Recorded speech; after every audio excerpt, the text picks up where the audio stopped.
This is basically going to be a tour through all the steps on building and productionizing retrieval-augmented generation systems, right? And so this is using large language models to basically build both basic to advanced applications over your data. So by way of introduction, I'm Jerry. I'm co-founder CEO of Llama Index. Llama Index is a framework, at a very basic level, it's a Python library, right? To basically help you connect your large language models with your own sources of data to build various types of applications. So let's get started. I think these days, in the world of generative AI, obviously it's exploded in popularity around this time last year, actually. And within the past year, there's been a lot of interest, especially among enterprises, in building different types of use cases on top of large language models. Some of the most popular ones we're seeing include document processing and extraction, so being able to extract structured outputs from unstructured documents, knowledge search and question answering. So that part is pretty core to this idea of RAG, or Retrieval-Augmented Generation.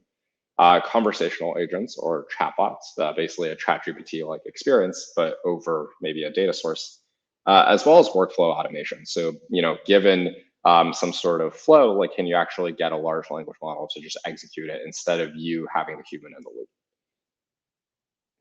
So the overall context, maybe just taking a step back, is that large language models are a phenomenal piece of technology for knowledge generation and reasoning. You open up ChatGPT in a browser, you can ask it basically a lot of different things, and it'll give you back an answer, right? You can ask it to debug like Python code. You can ask it articles about, or basically anything on Wikipedia. You can ask it to generate like a poem for you in the style of, a famous poet. But it's pre-trained on large amounts of publicly available data. But as people are using ChatGPT or similar experiences, you're finding that there's a few different use cases that are emerging, like question answering, text generation, summarization, and planning. And pretty much ever since the start of last year, people started asking themselves the question, how do you actually augment language models with our own private sources of data? This includes anything from raw files, like PDFs on your hard drive, to like common services that you use, like Notion, Slack, to databases, including both SQL databases, like traditional data stores, as well as kind of like the newer age of vector databases as well. And so given all this data, right, whether I'm a developer or an organization, how do we best augment language models with it? A few paradigms for inserting knowledge have emerged. One idea is retrieval augmentation, where you actually fix the model and then you put the context into the prompt. So in this setting, basically, and this is a setting we'll probably focus on, you have the language model, OpenAI GPT-4 Turbo, and we don't actually train it anymore. We have our own sources of knowledge, let's say a bunch of Notion essays, and we figure out how to actually take all this context from your Notion essays and put it into the input prompt, right? And maybe you have like gigabytes of data or just a lot of text data within your text corpus, but you need to figure out how do you actually figure out how to retrieve the most relevant pieces of text to put it into the input prompt. And we'll go over this in just a bit. The other paradigm, of course, is fine tuning. We'll touch on it briefly within this slide as well, or within this talk, but it's basically, you want to actually train the model itself, update some portion of the model weights to try to incorporate new knowledge. The way I think about Llama Index is it's a data framework for LLM applications. It basically helps you, it gives you the tools across the lifecycle of actually connecting your data with LLMs. This includes three main components. Starting from your data sources, we first want to ingest the data. We mostly do this through our community-driven site called Llama Hub, which has over 150 plus data loaders. We have a variety of different other integrations on there too. But basically, this is a starting point to allow you to load in different data sources. The second piece is processing them into a storage system. So how do you store and index your data for different types of use cases?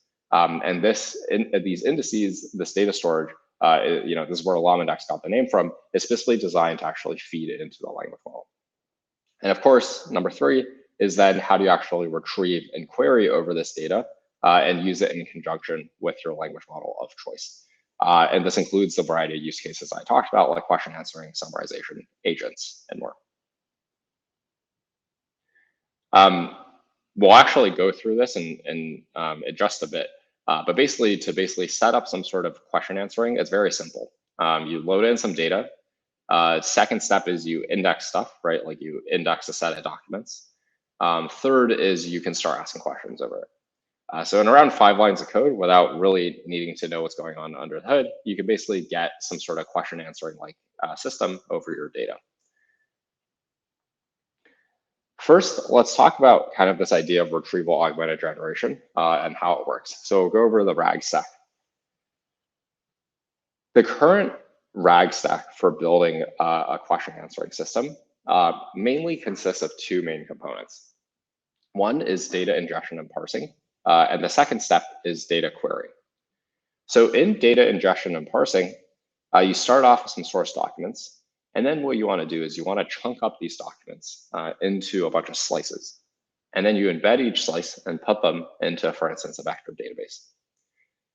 And then once the data is in a vector database and embedded, then you do retrieval and synthesis, right?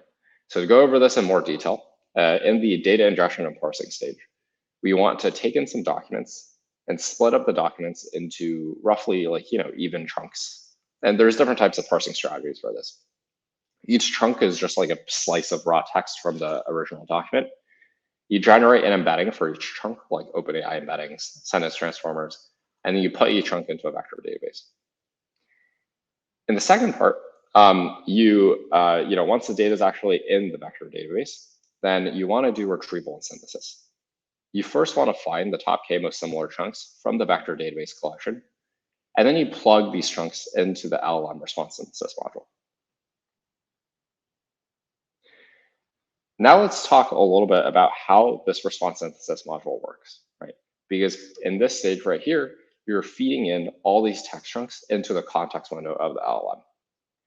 And then some natural questions arise like, okay, but what if the context window actually overflows? What if I actually have 5,000 tokens of retrieved context, but the context window itself actually only handles for 4,000 at most. So because without that, otherwise you would just stuff this into the prompt, right? You just literally put it into a giant text string and then call the LLM, and that's pretty trivial to do. So there's kind of 2 strategies that have emerged, and there's more too, but there's different types of response synthesis strategies to basically summarize or over larger amounts of context that overflow the context window. One basic strategy is this idea of create and refine, where you take each chunk, pack as much as you can into each context window, and then consider them as nodes. So for node 1, you first synthesize an answer over node 1, right? This is the initial chunk of text that can actually fit in the context window. Given the query, you get back an initial response, and then you feed this response along with node 2 and every subsequent node and the query back into the LLM, right, to continue generating a response. So it's you first generate a response from node 1, and then you continue refining it as you go on through the subsequent nodes until you get back a final response. Another idea is this idea of hierarchical summarization. We call it tree summarization in Llama Index, but basically, assuming you have a bunch of nodes which both all fit into the context window, you could hierarchically generate answers until you get back a final answer at the end. This strategy tends to lead to slightly more coarse-grained text generations, just because you're kind of continuously re-summarizing things. But at the same time, this can also be pretty parallelizable because you can run all these in parallel LLM calls. So with that said, this is what the basic RAG stack looks like. And we'll go over this in, this is basically the quick start tutorial of Llama Index, but we'll kind of just viscerally show you how this works. First we want to pip install Llama Index. So this is a Python package. It's available on PyPy. And so definitely encourage all of you to check it out. For the purposes of this notebook, I probably just won't be running the cells itself, but I'll just walk through the steps and show you how it works. So one of the first things you do is, from LLM index, import all the necessary components. I'll go over this and what they mean in just a bit. But we'll load our data source. That's step one. And in this case, we're going to download Paul Graham's essay, right? This is one of his popular essays. The title is What I Worked On. It was released in February 2021. And we load it in through one of our simple utility functions, like the simple directory reader, which will load in a text file. Here we just have the file sitting in our Dropbox in plain text. But this is the full essay, right? It's just a big text file. It's not the biggest, actually. It's like 10,000 something tokens. And there's definitely bigger data sources, but at the same time, you can kind of get a sense of how this works. And so assuming a 4,000 token window limit, this would definitely not fit.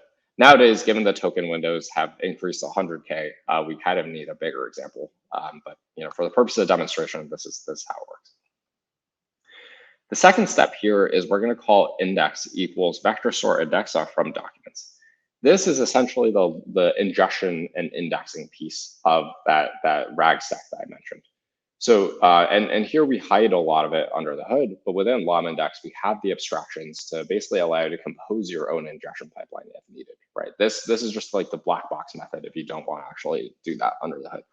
And so by doing this, what you'll do is chunking and embedding and indexing. You'll take in these documents or this one document, split it up, embed each chunk, and actually put it into the storage system. The next step is now you want to get back a query engine, right, over this index. Now that data is indexed, you can now run some sort of query over that index. And here you see the response, query engine.query, what did the author do growing up? You get back some response. And this is the generated response. And this follows that second step of or the query part of that RAG stack, right? Where you do retrieval with a top K equals 2, and then put it into the context window of the LLM, and you get back this answer. The author mentioned that before college, they wrote short stories, wrote programs on the IBM 1401. And so not only can you get back the response, you can also print the source nodes. And one of the main requirements for basically building Gen AI applications is that you have proper accountability and transparency in sourcing, right? So that you actually kind of understand what's going on. In this step, we show that this is the specific chunk that's actually been retrieved to help you answer the question. Okay. Now, jumping back. That was a quick overview of how the basic RAG stack worked. And so now let's talk about some challenges with it, right? So in what cases does this actually fail?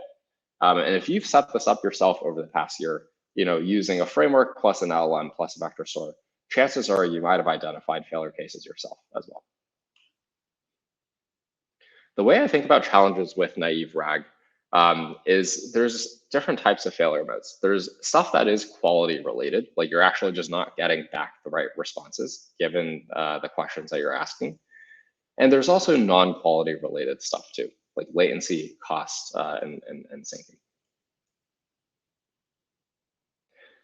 So in terms of response quality, there's a few different properties of bad responses.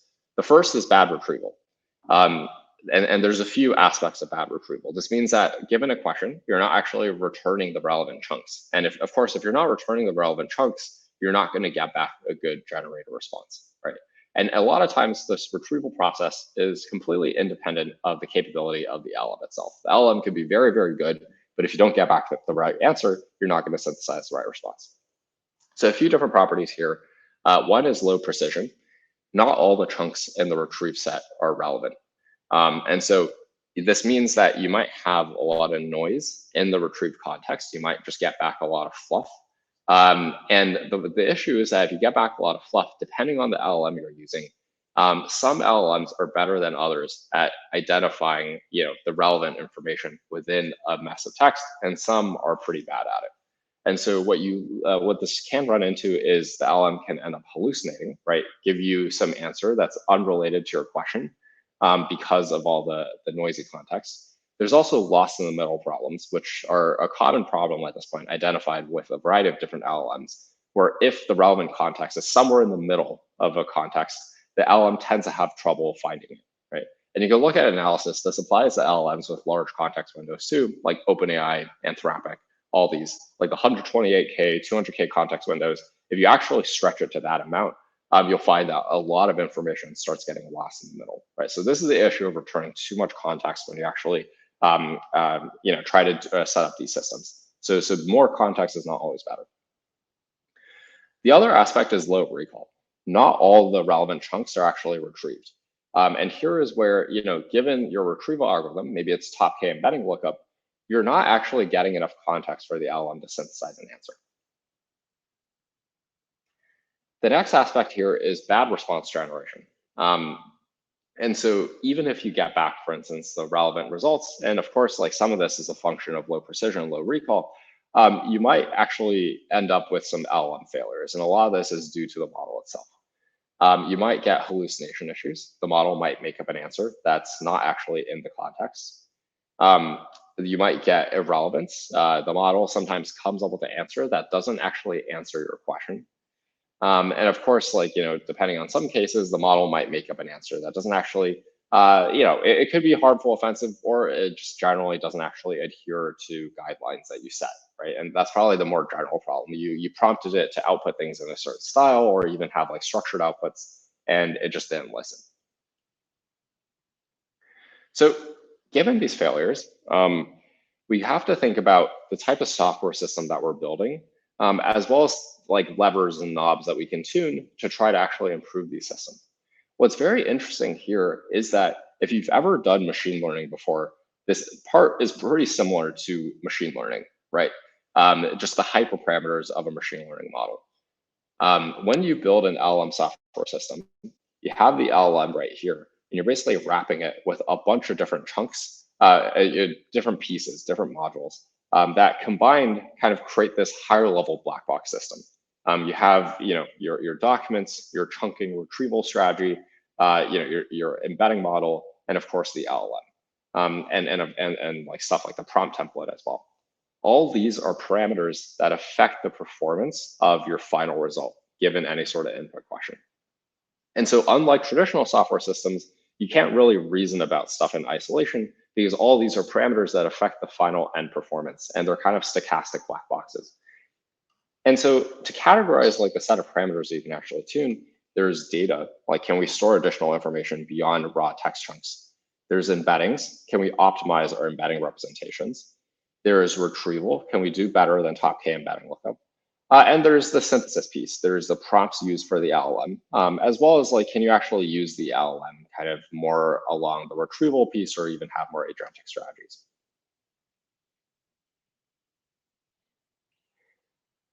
Of course, before you try out any of these things, and very similar to traditional machine learning, is the fact that you need some sort of evaluation data set. The main difference with traditional machine learning is that you don't need a training data set because you're not actually training the model.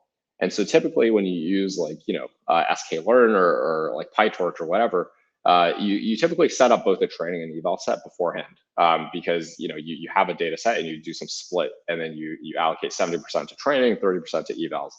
The main thing with LLMs is that you don't really need a training data set to get started at all, but you do need an eval data set. And so basically in like the mind space of a developer, they need to allocate some time to basically think about, I need to allocate some time to gather an evaluation data set to actually try to evaluate, measure the performance.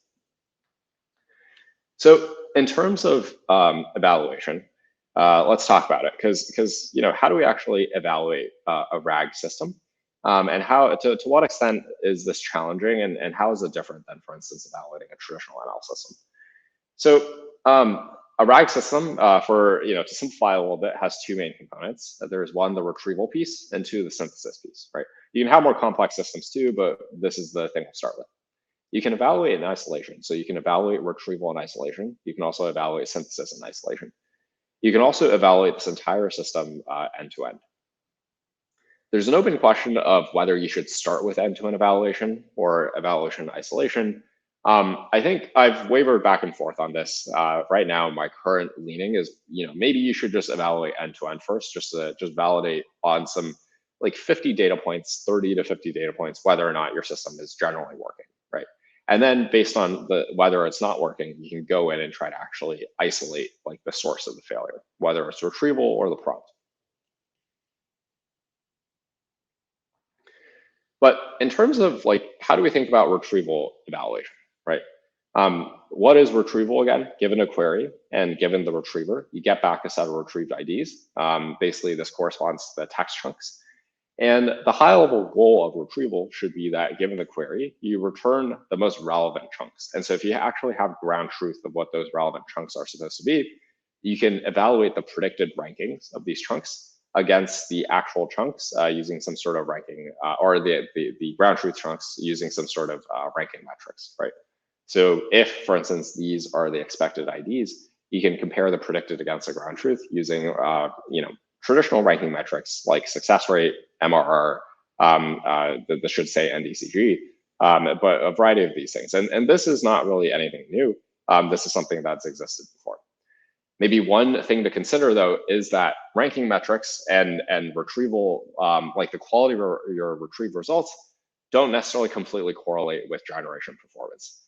Even if things are in the correct ranked order, because of the way that LLMs actually attend to this context, where they forget things in the middle, it's not actually guaranteed that this is the best ordering to give to the LLM, if that makes sense. Sometimes, and that's something that we haven't fully explored yet, but it's just some intuition to be aware of. Evaluation end to end.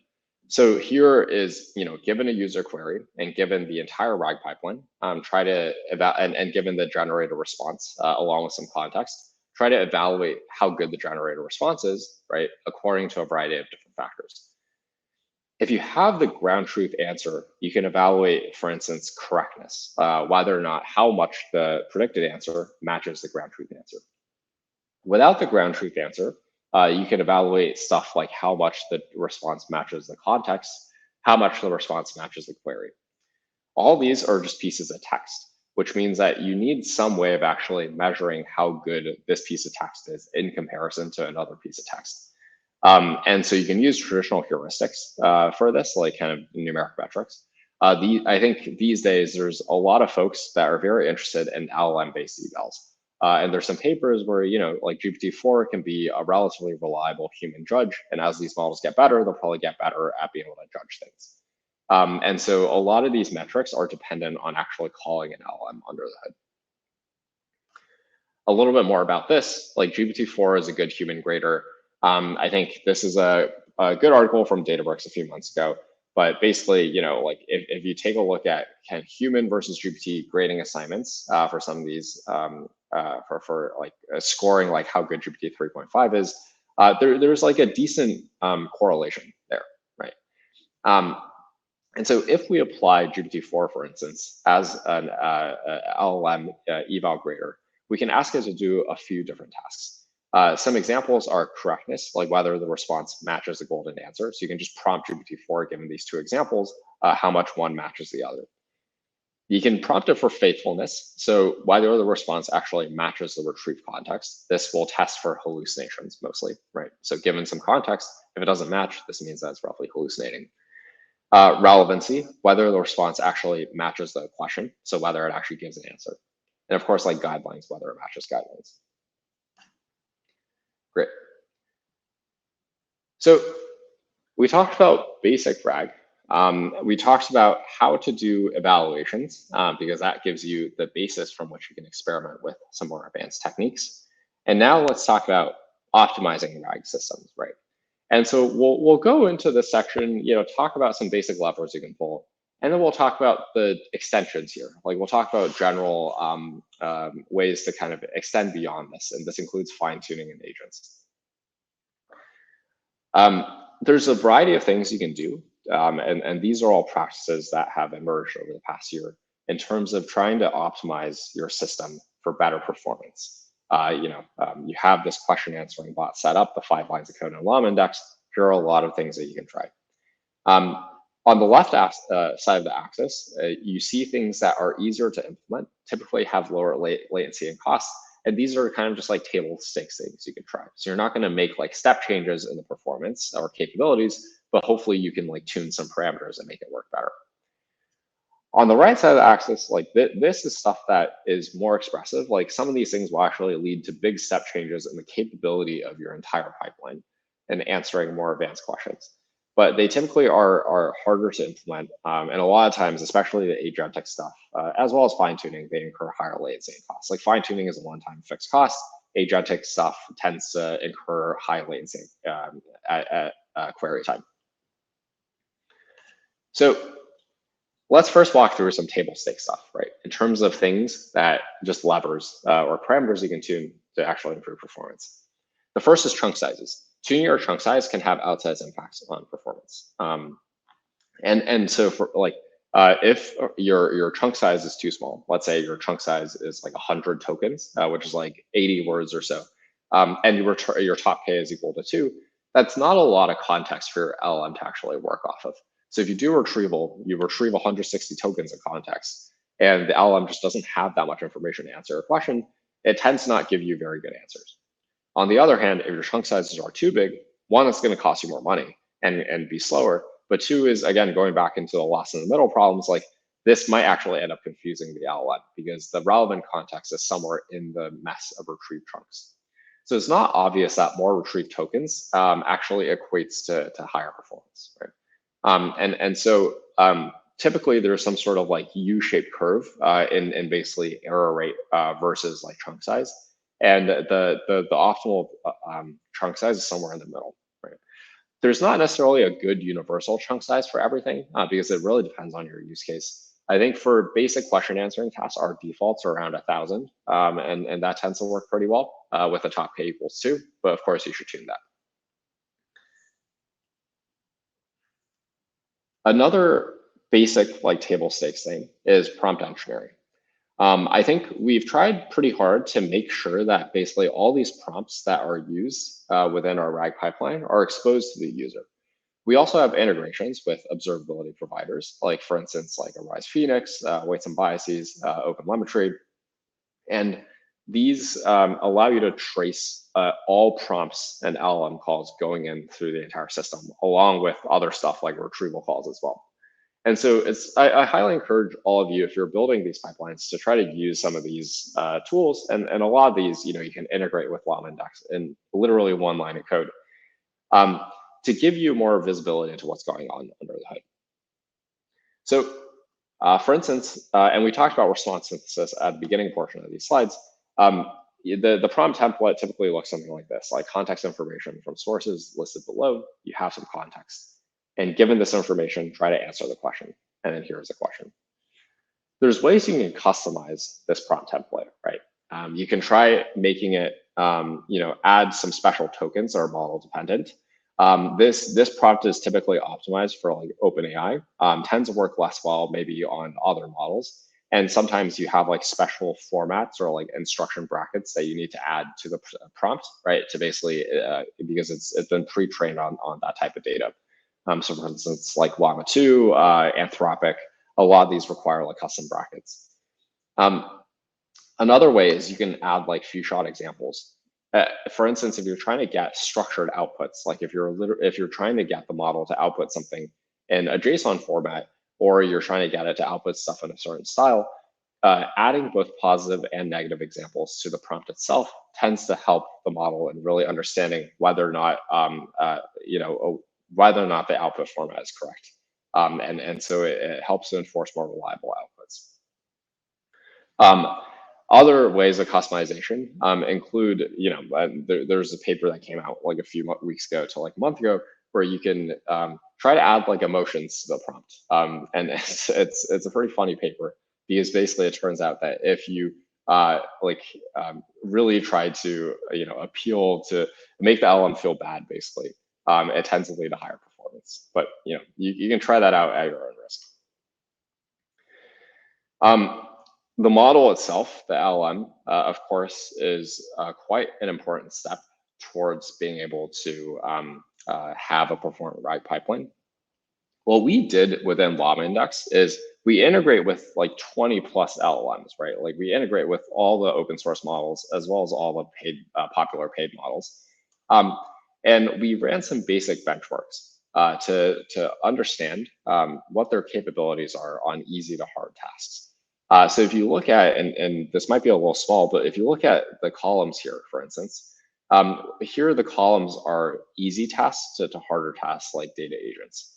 And on the rows, you see the model name. These tasks include like the basic RAG pipelines to the router query engine, to what we call a sub-question query engine based some basic planning capabilities, to text-to-SQL, structured output extraction, as well as agents. And here, like check marks show whether or not this model is actually capable of doing this over a pretty simple data set. This is just like the Llama 2 paper.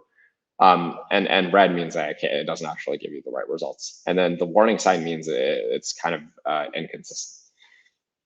So the task performance on easy or hard tasks varies wildly among different LLMs. Currently, one of the best models that we've seen is Zephyr, and of course Mistral. And these on the open source side are 7 billion parameter models that actually exhibit decent properties in terms of some aspects like structured output extraction, text-to-SQL, as well as agentic behavior. The paid LLM APIs typically will do better in terms of performance across the board. Like GPT-4, of course, like does well in pretty much everything.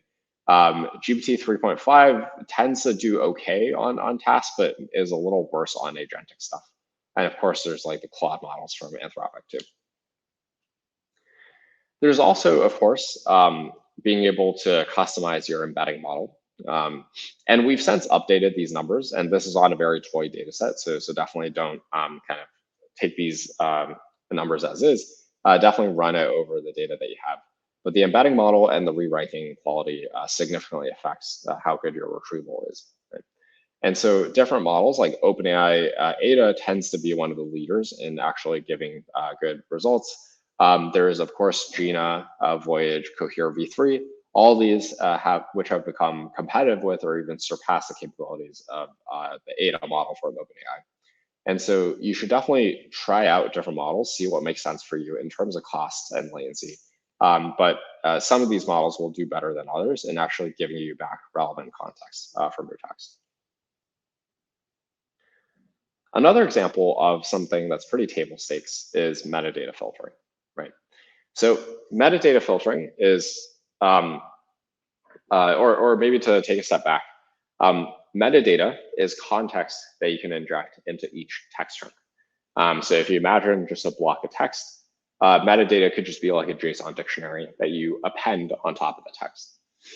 Some examples, this includes very simple types of data as well as more complex types. This includes stuff like page number, document title, a summary of adjacent chunks, questions that the trunk can answer. Some benefits of this, this can help retrieval. So if you actually inject the metadata into the text, a lot of times that actually gives you back the relevant answers or the relevant chunks. This can help augment response quality by having the metadata in the text itself. You can actually give the LLM more information from which it can do stuff like cite sources, augment the response with more context. And having this metadata also integrates with structured filter capabilities within vector databases. So one general thing to think about as metadata is most of the world runs on semi-structured data. And so even if you have a bunch of raw text chunks, chances are there's going to be structured information that you can and probably should append to your data. And you can basically, within Llama Index, have control over whether this is used during the retrieval or synthesis step or used as part of a metadata filter. An example here is, let's say you have a bunch of financial documents. They're all stored in a vector database. And then let's say you were just running like top K retrieval using raw semantic search from the vector database. You ask a question, can you tell me the risk factors in 2021? Raw semantic search is low precision, right? And so given a query string, you are going to ask this entire collection of 10K document chunks, and they're literally just raw chunks of text. And let's say you get the top 4 most relevant chunks given this question. there's just no guarantee you're actually going to get back the relevant document chunks from 2021. You might get back stuff from 2020, 2019, and what we found is typically if you run pure raw semantic search for these types of questions, you're not really getting back a lot of relevant information, and this ends up confusing the model. An idea here is, okay, but what if, given this type of question, and the fact that these vector databases actually support metadata filtering. And by the way, what is metadata filtering? This just means that, given some sort of query to a vector database, you can also specify a set of filters. And it's basically a where clause in a SQL statement. And you'll first filter by these filters, these metadata filters, and then run semantic search given the query within the filtered data. So it really kind of makes your retrieve set more precise, because all the stuff that's outside the set is just irrelevant. So given a question like this, if you can actually infer the metadata filters, like given this question, infer that, we want to filter year equals 2021, then you can remove the irrelevant candidates in the first pass, and this will actually increase the precision of the retrieve context, right? To basically guarantee that you have the relevant results.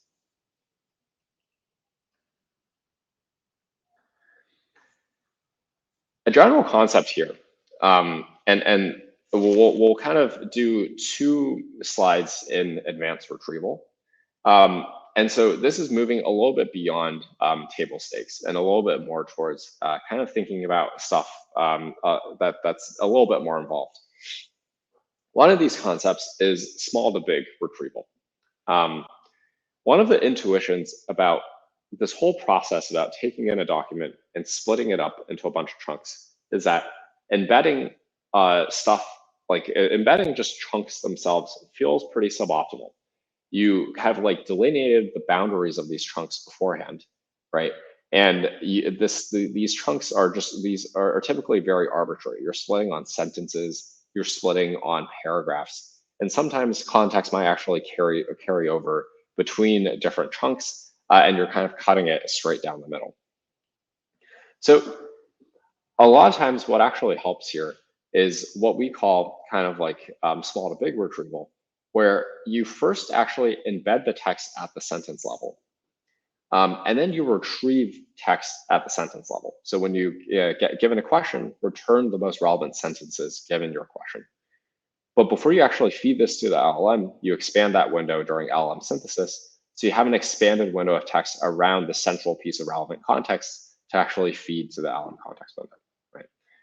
And why is this interesting? It's decoupling basically the chunk that you have for retrieval versus the chunk that you use for synthesis. And the original assumption was that they're one and the same chunks, but here you're actually retrieving a smaller chunk and feeding a bigger chunk into the LLM synthesis piece. We found that this idea actually leads to generally better performance. Here's just a very qualitative example. And of course, you can run this on your own data set as well.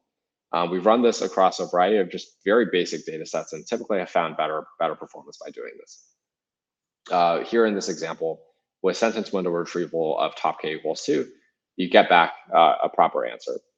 With naive retrieval, because you're just returning kind of these arbitrary text chunks, with k equals 2 and even k equals 5, you're not actually able to get back a good answer.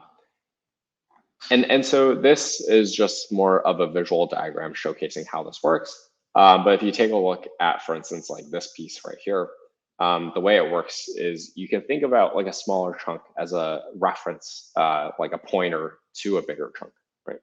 So you index, retrieve the references, but then the actual thing you feed to the LLM is the thing that's like dereferenced or the bigger chunk.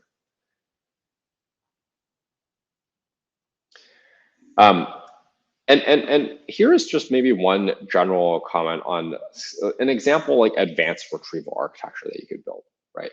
And this draws lessons from existing retrieval best practices, as well as kind of of course, like the RAG stack itself in the past year. This general idea is like the RAG fusion retriever, which combines best practices around retrieval with, of course, the LLM at the end to generate a final answer. And the interesting thing here is seeing how you take some of these like traditional retrieval practices and actually have the LLM at certain steps here to actually help augment the capabilities of the entire pipeline. If we think about generally what are good practices around retrieval, the first is, given a user query, actually try to translate or rewrite that query into either subqueries, like decompose it into a bunch of subproblems, or actually, given your knowledge about the context, translate it into something that's more amenable for retrieval. Right? And so, given this question, you can actually do this query generation using an LLM to generate these subqueries. Before, you could use like traditional models, heuristics to rewrite these queries. Here, you can actually just prompt an LLM. And this is one step, and you generate a set of parallel queries. Now, for each query, one idea here is this idea of like ensemble retrieval, actually. And this is something that's kind of been around in traditional retrieval settings too. But assuming you have a bunch of different types of retrieval modes, like you might have like something that does semantic search, you might have something that does like hybrid or keyword search, you might have something with like a different top Ks or maybe even like a different neural net architecture or a different embedding model. You run this query in parallel across every retriever and get back a set of retrieve results for every node or for every retriever. Okay. So let's say the top 3 from every retriever. The third step is this idea of fusion, re-ranking. Pretty much every production grade retrieval system out there uses some form of ranking or re-ranking after the initial pass. And this is what we call fusion. And there's some different algorithms that you can use to actually try to fuse the original set of retrieved nodes into the new set. But the idea here is, you have some input set of candidate set of retrieved context. It could be very big. The top K could be very wide, like in the tens or hundreds even. And you run some sort of rewriting algorithm on top of that to both filter down the set as well as reorder the context or the priority of each node. And finally, given the filtered reranked set of nodes, you actually synthesize and get back a response. This is a pretty good reference architecture around advanced retrieval. Of course, given everything that I just said, like every use case is a little bit custom. But if, for instance, you're interested in diving into just a general architecture around better retrieval, this is something I would encourage you to look at, right? These are just some best practices. You can combine it with the LLM, and this will probably give you better results than just doing the top K. And of course, this might actually be a little slower though, because you're involving more steps in this process, and it will probably cost you more money. But it's just something to be aware of. In the last probably a quarter of these slides, we'll talk about kind of some of these more advanced concepts. And specifically, we'll talk about both agents as well as fine-tuning. So I think a lot of folks might have heard about agents in the past year. There's been a lot of agentic projects that have also emerged. And it might be good to maybe understand first, what exactly is an agent? And the second piece is, how do we actually think about agents in the context of how it relates to what we just talked about, which is like RAG. The way we think about agents is they're basically LLM-powered knowledge workers that can not only read information about the world, but they can also do writes, right? They can modify state, they can perform actions. And so a workflow of an agent might look like the following. You might first have an action to read the latest emails, for instance, from your Gmail inbox. You might have another action to retrieve context, for instance, from your knowledge base. And this itself could be a RAG pipeline. So an agent could just be an outer layer that calls the RAG pipeline as a tool. It could analyze a file, right? Either with a RAG pipeline or with a code interpreter, depending on the file itself. And the final step is it could, given all this information, send an update. And this is something that actually mutates state. This could send a message on Slack. Implicit in this entire thing is that there's some sort of sequential decision making, meaning that a data agent is actually stateful, right, between actions, so that it can remember what's going on in between actions and use and store that in the state and use that to inform the next action that I can actually take. The way we think about what we call data agents, right, and we call them data agents because we're mostly excited about agents in the context of kind of knowledge automation, is there's some core components. There's the agent reasoning loop, which can contain, this is basically the outer loop that will reason over what tools to use. And there's the tools themselves. The tools themselves can include API calls to different services. So you could, for instance, reason over how to send a message to like Slack API. Or you could reason about how to do a query something as a tool, like search Google, Bing, Wikipedia, or query your RAG pipeline. And of course, like one component here is the conversation history, not mentioned here, but in the diagram, being able to store state over time, right? And so on every action, you actually want to fetch stuff from your conversation history or memory in some way to help you inform what's the next action you're going to take. The agent reasoning loop itself, there's a variety of papers that have come out in the past year as well as the year before, as well as techniques and things that are a little bit more abstracted away. So for instance, like if you depend on OpenAI, for instance, OpenAI has now an assistance API that will handle this loop execution for you. They actually just hide the logic under the hood. And if you're just using their function calling API, you can actually just do a while loop over function calling, right? And the React agent is compatible generally with any LLM. This is a paper that came out last year.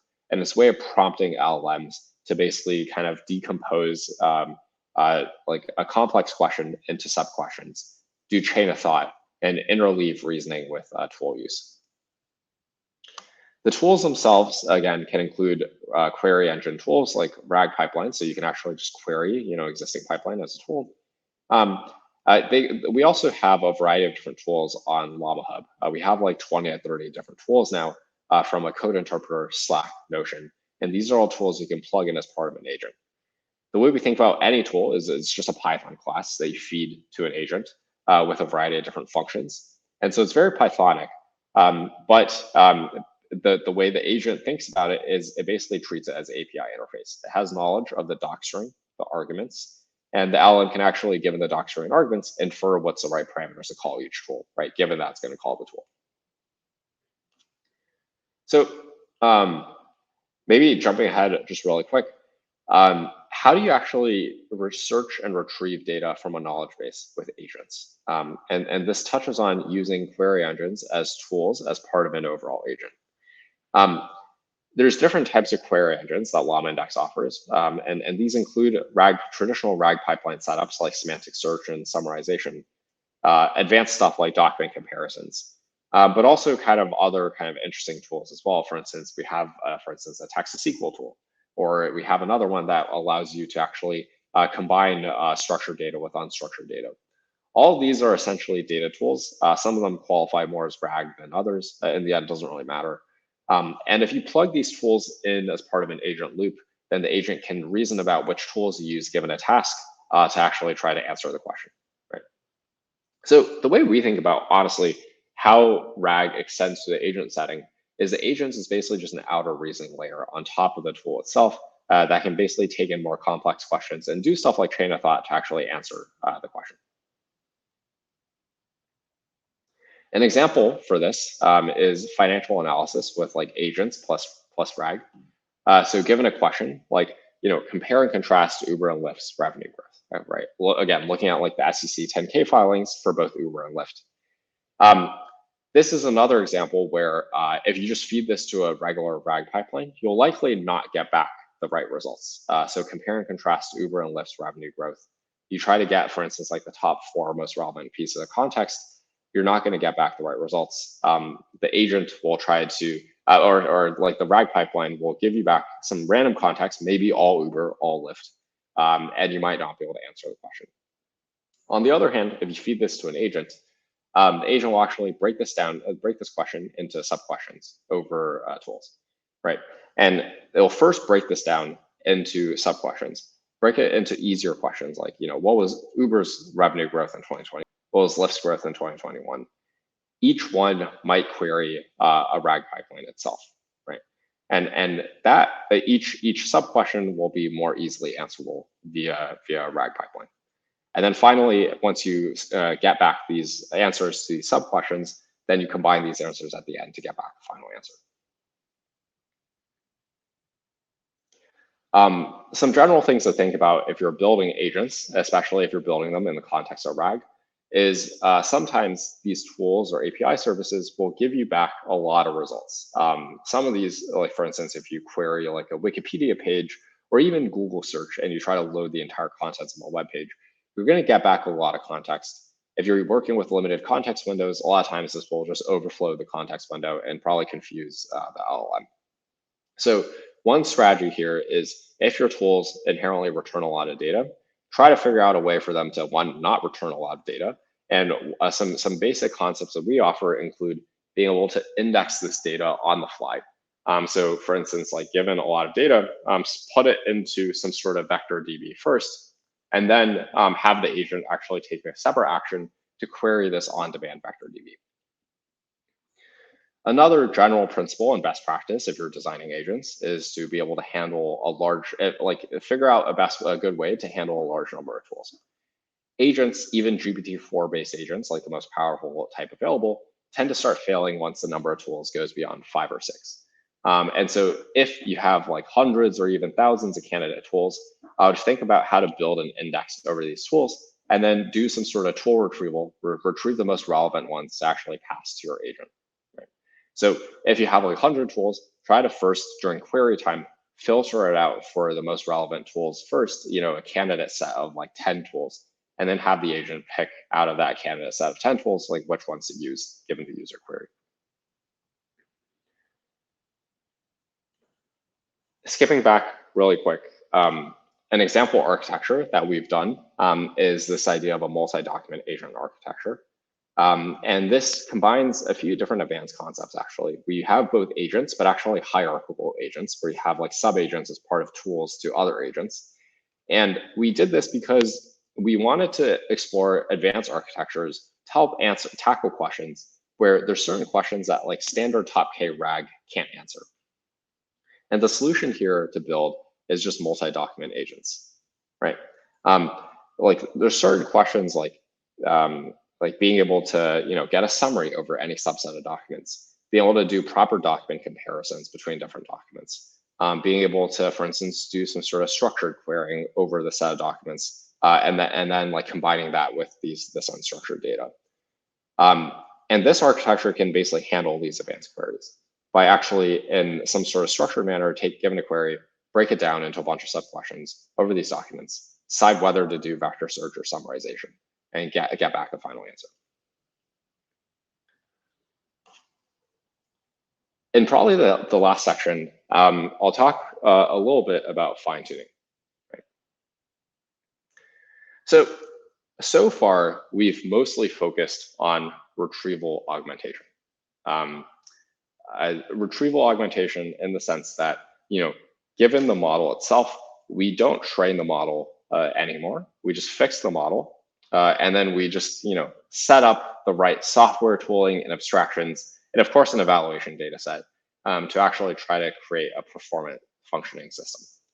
And so in the last bit, I'll talk about fine-tuning, where what is the relationship between fine-tuning and RAG, right? Like what parts can we actually fine-tune to try to optimize performance?